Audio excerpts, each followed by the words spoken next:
Leave it up to those folks at Rolex to continuously improve their watches. They came out with a new for 2021 model of the Explorer II. When you look at them, they look the same. Not a big change, but we'll go over what the differences are exactly between the 216570 and the 226570.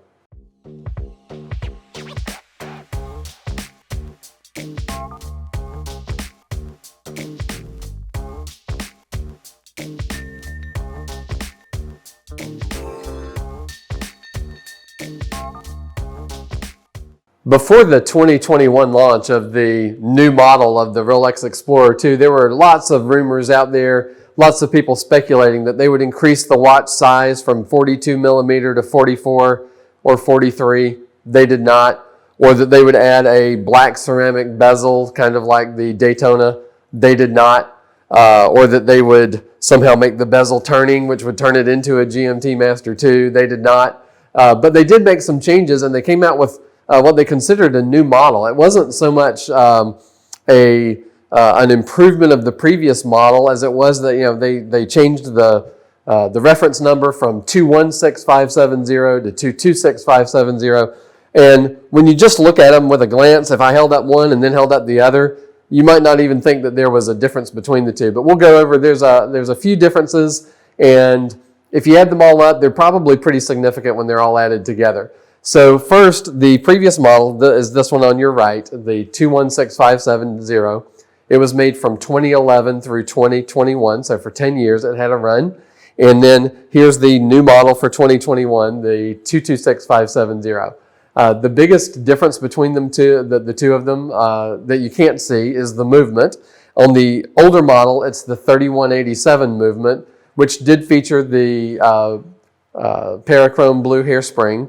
But in the new model, it has the 3285 movement.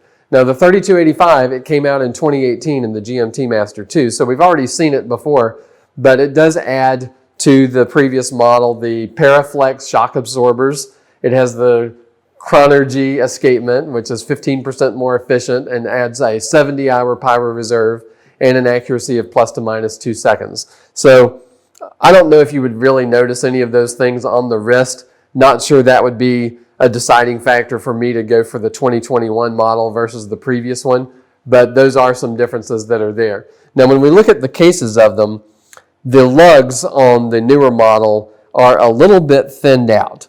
And if you look at the transition from watch to bracelet on the older model, it's a little bit less elegant of a transition because it's a little wider on the lug and skinnier on the bracelet.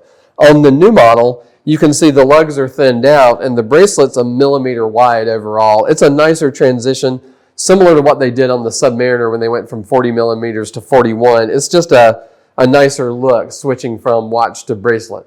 The crown guards are also a little bit thinned out. I don't know if you can see it from the angle of the camera.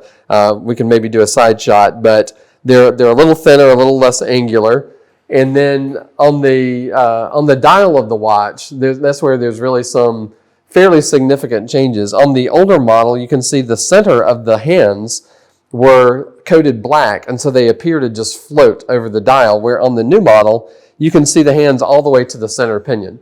And so it's probably a nicer look, I'm not sure. On the dial itself, between Swiss and Made on the new model, this is the easy way to visually verify which one you're looking at. There is a Rolex Coronet.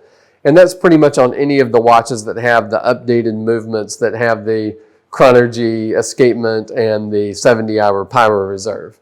The much less subtle change is that on the inside of the crystal, there is an anti-reflective coating, and even on the Cyclops, the underside has an anti-reflective coating. So it's probably a little bit easier to read in certain light situations. In low light, the chromolite that they used for the lume on the dial is what they're calling enhanced chromolite. It's brighter, it also lasts longer, and that's really the only differences. So when you glance at these two watches and you think to yourself, yeah, there's a certain cost difference between them. At retail, that wasn't that much. On the secondary market, the newer one, of course, is commanding a premium as of right now. But you'll have to look at it for yourself and see what you think as far as the difference, whether it's worth it or not.